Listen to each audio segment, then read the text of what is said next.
Nasib Aibda Handoko, polisi izinkan anak temui ayah di tahanan, padahal jam besuk sudah selesai. Nasib Aibda Handoko usai viral video itu direkam Aibda Handoko di Polsek Sekernan, Kabupaten Muaro Jambi. Saat itu, Aibda Handoko nekat memfasilitasi anak untuk bertemu sang ayah di dalam tahanan. Padahal jam besuk tahanan saat itu sudah selesai. Anak tersebut datang bersama ibunya ke Polsek Sekernan menjelang maghrib. Kini, Aibda Handoko pasrah jika dirinya dipermasalahkan setelah memviralkan tahanan yang memeluk anaknya dari jeruji penjara.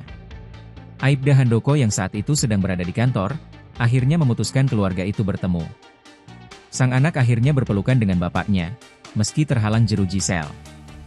Dorongan rasa kemanusiaan akhirnya membuat Aibda Handoko dan petugas piket di Polsek Sekernan sepakat mengizinkan bapak tersebut keluar sel untuk bercengkerama. Dilansir dari tribunjambi.com, Kapolsek Sekernan, Ibtu Taroni Zebua memberikan apresiasi kepada anggotanya Aibda Handoko yang viral karena tindakannya mempertemukan seorang narapidana dengan anaknya yang datang membesuk di luar jam kunjungan.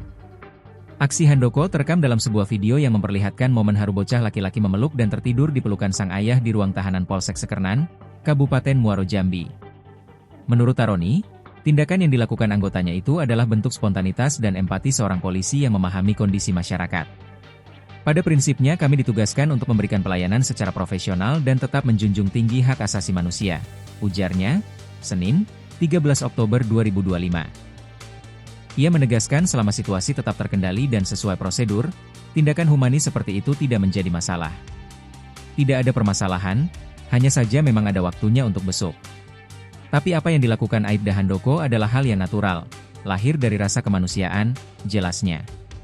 Kapolsek juga menyebut, sikap seperti itu sejalan dengan arahan Kapolri untuk menghadirkan sosok polisi yang dekat dan peduli dengan masyarakat.